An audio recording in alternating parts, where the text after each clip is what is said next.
जी दोस्तों, आज हम पैसिव वॉइस पे बात करेंगे नीति सिंह के बुक से। आज तीसरा चैप्टर हम लोग चर्चा करेंगे पैसिव वॉइस। ठीक है, तो सबसे पहले हम लोग देख लेते हैं वॉइस होता क्या है। वॉइस क्या होता है, तो ध्यान दीजिए वर्ब का कौन सा रूप वॉइस कहलाता है। तो आइए हम लोग देख लेते हैं। तो देखिए, वर्ब का वह रूप वॉइस कहलाता है जिससे पता चलता है कि कर्ता कोई काम करता है या कर्ता पर कोई काम होता है। ठीक है, वॉइस वह वर्ब का वह फॉर्म होता है जिससे पता चलता है कर्ता कोई काम करता है या कर्ता पर कोई काम होता है। उसे क्या बोलते हैं? वॉइस बोलते हैं। वर्ब के उस फॉर्म को वॉइस बोलते हैं जिससे यह पता चलता है कि कर्ता कोई कार्य कर रहा है या कर्ता पर कोई काम हो रहा है। वॉइस आपके दो प्रकार के होते हैं। वॉइस आपके दो प्रकार के होते हैं। आइए हम लोग देख लेते हैं वन बाय वन करके। तो ध्यान दीजिए, एक होता है आपका एक्टिव वॉइस और एक होता है आपका पैसिव वॉइस। तो सबसे पहले हम लोग एक्टिव वॉइस पे बात कर लेते हैं।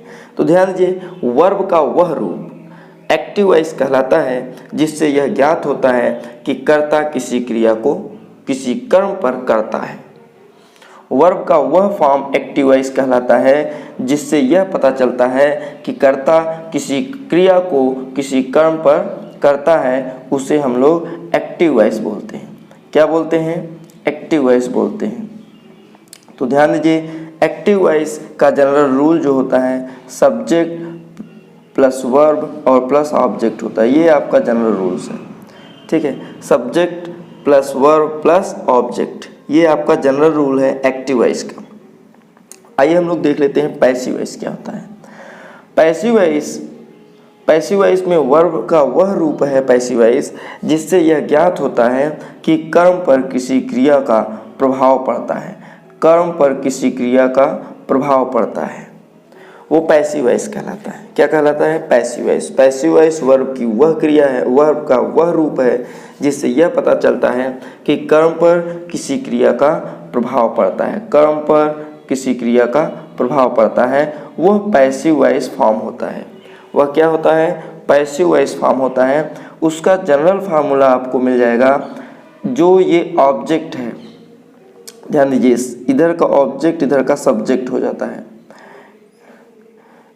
ध्यान दीजिए, एक्टिव वॉइस का जो ऑब्जेक्ट होता है वो पैसिव वॉइस में सब्जेक्ट हो जाता है और एक्टिव वॉइस का जो सब्जेक्ट होता है पैसिव वॉइस में वो ऑब्जेक्ट बाय ऑब्जेक्ट के रूप में कार्य करता है। ठीक, उसके बाद हेल्पिंग वर्ब आ जाता है टेंस के अनुसार। उसके बाद वर्ब का थर्ड फॉर्म आ जाता है। वर्ब का कौन सा फॉर्म आता है? ये थर्ड फॉर्म हो जाता है। तो ये आपका पैसिव वॉइस का जनरल फार्मूला है। पैसिव वॉइस का जनरल फार्मूला है और ये आपका एक्टिव वॉइस का जनरल फार्मूला है। अब हम लोग देखते हैं पैसिव वॉइस का प्रयोग कहाँ कहाँ करते हैं। पैसिव वॉइस का प्रयोग हम लोग कहाँ कहाँ करते हैं, आइए देख लेते हैं। पैसिव वॉइस का प्रयोग कहाँ होता है? पहला पॉइंट है, जब क्रिया स्वतः नहीं होता है बल्कि उसे किया जाता है। अर्थात जब क्रिया स्वतः नहीं होता है, उसे किया जाता है, तो वहाँ पे पैसिव वॉइस होता है। वहाँ पे क्या होता है? पैसिव वॉइस होता है। जैसे देखिए, T grows both in Assam and Shillong. तो ध्यान दीजिए, टी ग्रोज, टी जो है वो खुद ग्रो नहीं करता है, टी को ग्रो किया जाता है। तो यहाँ पे जो वर्ब है वो खुद नहीं हो पा रहा है, इसे किया जाता है, तो इसका पैसिव वॉइस हो जाएगा T is grown both in Assam and Shillong. ये आपका सही होगा। तो जब क्रिया स्वतः नहीं होता है बल्कि उसे किया जाता है, तो वहाँ पे पैसिव वॉइस का यूज होता है। जैसे बच्चे पढ़ाए जाते हैं, तो बच्चों को यहाँ पे बच्चे पढ़ाए जाते हैं, तो बच्चों को पढ़ाया जाना स्वतः क्रिया नहीं होगा, उन्हें कोई करेगा, तो वो पैसिव वॉइस में चला जाएगा। ध्यान दीजिए, जब क्रिया, दूसरा पॉइंट हम लोग देखेंगे, जब क्रिया महत्वपूर्ण हो यानी घटना, जब कोई घटना हो तो वहाँ पर भी हम लोग पैसिव वॉइस का प्रयोग कर लेते हैं। जैसे देखिए, he was rushed to the hospital where he was declared brought dead. तो ही वॉज रस्ड, उसे ले जाया गया, उसे ले जाया गया, वह खुद नहीं चला गया, उसे ले जाया गया। वेयर माने जहाँ, ही वॉज डिक्लेयर्ड जहाँ पे यह घोषित कर दिया गया, ब्रॉट डेड लाया गया जो है वो डेड है। तो इस वाक्य में घटना महत्वपूर्ण है, यानी किसी दुर्घटना के बाद घायल व्यक्ति को तुरंत अस्पताल ले जाना और उसे मृत घोषित किया जाना। यहाँ घायल को अस्पताल ले जाने वाले लोग और यह घोषणा करने वाले डॉक्टर की घायल को मृत लाया गया प्रासंगिक है, इररिलेवेंट है, अप्रासंगिक है, इररिलेवेंट है। ठीक है, तो ये क्या है, एक घटना है। जब घटना महत्वपूर्ण हो जाती है तो हम लोग वहाँ पे इसका प्रयोग कर लेते हैं। दूसरा, तीसरे पॉइंट पे हम लोग देखते हैं। तीसरा पॉइंट, जब कर्ता का पता नहीं या ये महत्वपूर्ण नहीं कि कर्ता ज्ञात हो, जब कर्ता का पता ही नहीं चलता है तो हम लोग वहाँ पर भी पैसिव वॉइस का प्रयोग कर लेते हैं। जैसे people are relocated from the flood affected villages. तो peoples were relocated from the flood affected village. जो लोग हैं वर रीलोकेटेड मतलब इन्हें दोबारा दूसरी जगह लोकेट किया गया। From the flood affected village, flood affected village मतलब गांव जो बाढ़ से प्रभावित हैं वहाँ से लोगों को रिलोकेट किया गया, एक जगह से दूसरी जगह ले जाया गया। तो जब कर्ता का पता नहीं चलता है तो हम लोग वहाँ पर भी पैसिव वॉइस का यूज कर लेते हैं। आइए देख लेते हैं। अब हम लोग टेंस वाइज इसको देखते हैं, इसका क्या रूल होता है, कैसे हम लोग एक्टिव वॉइस से पैसिव वॉइस चेंज करते हैं। तो ध्यान दीजिए, अब हम लोग एक्टिव वॉइस पैसिव वॉइस में कैसे बनाना है। पहले प्रेजेंट इंडेफिनिट टेंस देख लेते हैं। इंडेफिनिट टेंस, कोई भी इंडेफिनिट टेंस हो, चाहे प्रेजेंट टेंस हो चाहे पास्ट टेंस हो, हम सबको देखेंगे इंडेफिनिट में। तो सबसे पहले हम लोग देख लेते हैं simple present tense. Simple present tense active voice का रूल होता है सब्जेक्ट प्लस वर्ब का first form plus object. Passive voice में यही रूल, ऑब्जेक्ट ये सब्जेक्ट की जगह पे आ जाता है। तो देखिए सब्जेक्ट हो गया हेल्पिंग वर्ब। अब हेल्पिंग वर्ब सिंपल प्रेजेंट में इज, आर, आई एम का प्रयोग होता है। उसके बाद वर्ब का थर्ड फॉर्म हो जाएगा, उसके बाद आएगा बाई प्लस सब्जेक्ट हो जाता है। समझ गए। अब ध्यान दिए, सिंपल पास्ट में क्या होता है, इसमें सब्जेक्ट प्लस वर्ब का सेकंड फॉर्म प्लस ऑब्जेक्ट, ये एक्टिव वॉइस का रूल है। पैसिव वॉइस में जब होता है तो वही ऑब्जेक्ट जो होता है सब्जेक्ट हो जाता है, हेल्पिंग वर्ब आएगा, हेल्पिंग वर्ब वाज या वर आ गया, वर्ब का थर्ड फॉर्म आएगा, वर्ब का थर्ड फॉर्म आ गया, बाई प्लस सब्जेक्ट हो गया। सिंपल फ्यूचर टेंस में क्या होता है, सब्जेक्ट प्लस शैल या विल प्लस वर्ब का फर्स्ट फॉर्म प्लस ऑब्जेक्ट। अभी पैसिव वॉइस में जब जाएगा तो ऑब्जेक्ट पहले आ जाएगा प्लस शैल या विल हो जाएगा प्लस बी हो जाता है प्लस वर्ब का थर्ड फॉर्म होगा प्लस बाई प्लस सब्जेक्ट हो जाता है। मॉडल का यूज एक्टिव वॉइस में कैसे करते हैं, सब्जेक्ट प्लस मॉडल हो जाता है, वर्ब का फर्स्ट फॉर्म प्लस ऑब्जेक्ट हो जाता है। पैसिव वॉइस में ऑब्जेक्ट सब्जेक्ट की जगह पे हो जाता है, मॉडल लिख देते हैं, उसके बाद प्लस बी का यूज करते हैं प्लस वर्ब का third form plus by plus subject. तो ये आपको सिंपल प्रेजेंट टेंस का, सिंपल पास्ट टेंस का, सिंपल फ्यूचर टेंस का और मॉडल के एक्टिव वॉइस से पैसिव वॉइस के हमने स्ट्रक्चर बताए, आपको रूल बताए। आइए देख लेते हैं कैसे हम लोग चेंज करते हैं एक्टिव वॉइस से passive voice.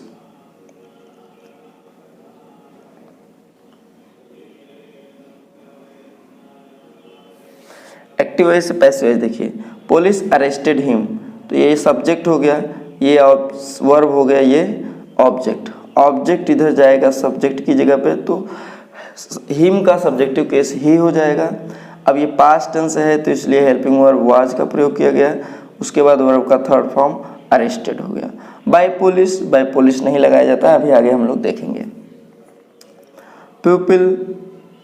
People speak English all over the world. अब यहाँ पे सब्जेक्ट आपका ये पीपल हो गया, वर्ब आपका स्पीक हो गया, और इंग्लिश हो गया आपका ऑब्जेक्ट।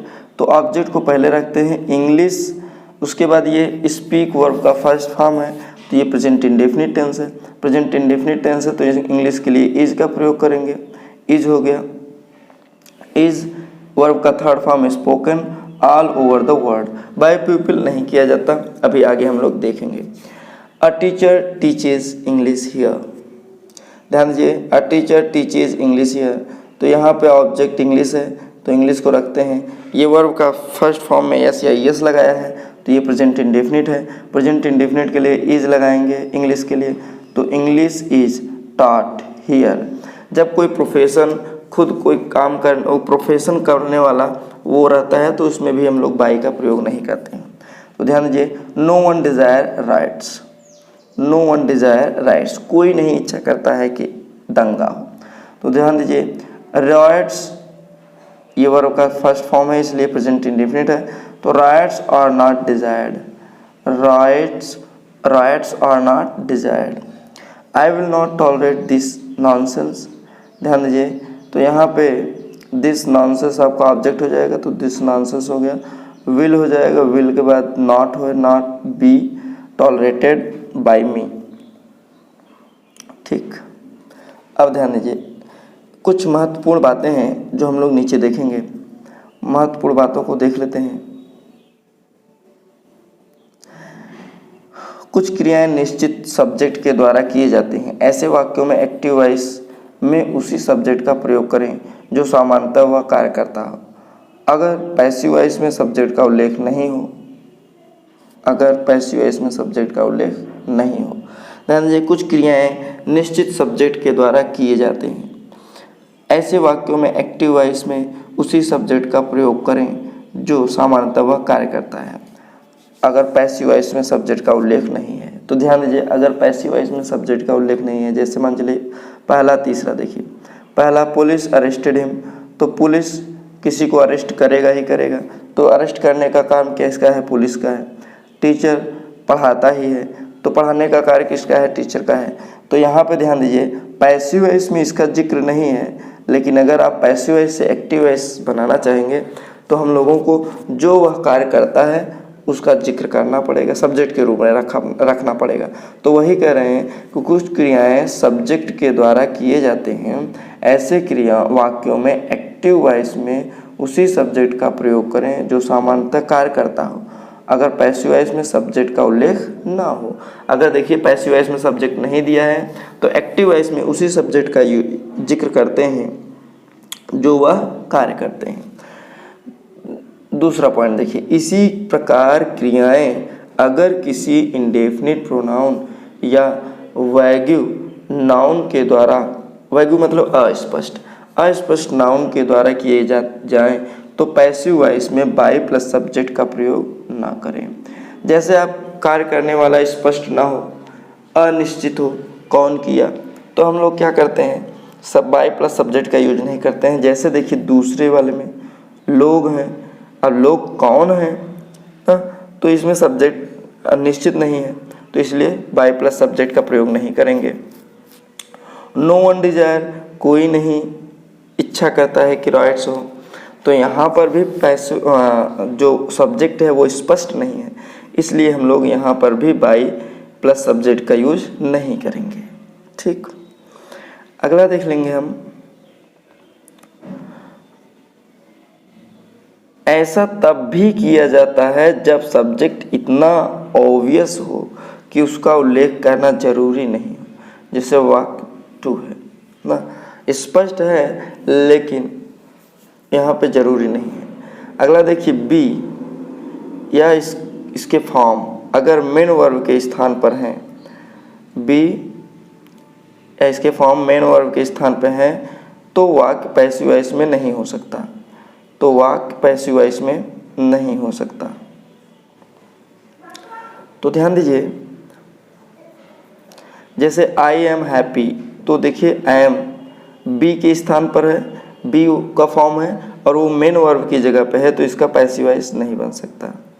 ठीक, जैसे ही शुड बी पोलाइट, यहाँ पे बी आ गया मेन वर्ब में, अब मेन वर्ब में आ गया तो इसका पैसिव वॉइस आपका नहीं बनेगा। ठीक है। इन दोनों वाक्यों का पैसिव वॉइस नहीं बन सकता, अर्थात ये जो दोनों वाक्य हैं इनका पैसिव वॉइस नहीं बन सकता, क्योंकि इसके जो वर्ब के फॉर्म हैं वो मेन वर्ब की जगह पे है। बी का जो फॉर्म है वो मेन वर्ब की जगह पे है। ठीक है, चलिए दोस्तों, आज हम लोग बस इतना ही पढ़ेंगे। कल मिलेंगे हम लोग नेक्स्ट वीडियो में नेक्स्ट टॉपिक के साथ, अर्थात इस पैसिव वॉइस के अगले पार्ट के लिए हम लोग अगला वीडियो देखेंगे। तब तक के लिए जय हिंद। अगर आप चैनल पर नए हो तो सब्सक्राइब जरूर करिएगा और अपने दोस्तों को भी शेयर करिएगा। फिर मिलेंगे हम लोग नेक्स्ट वीडियो में नेक्स्ट टॉपिक के साथ। तब तक के लिए धन्यवाद।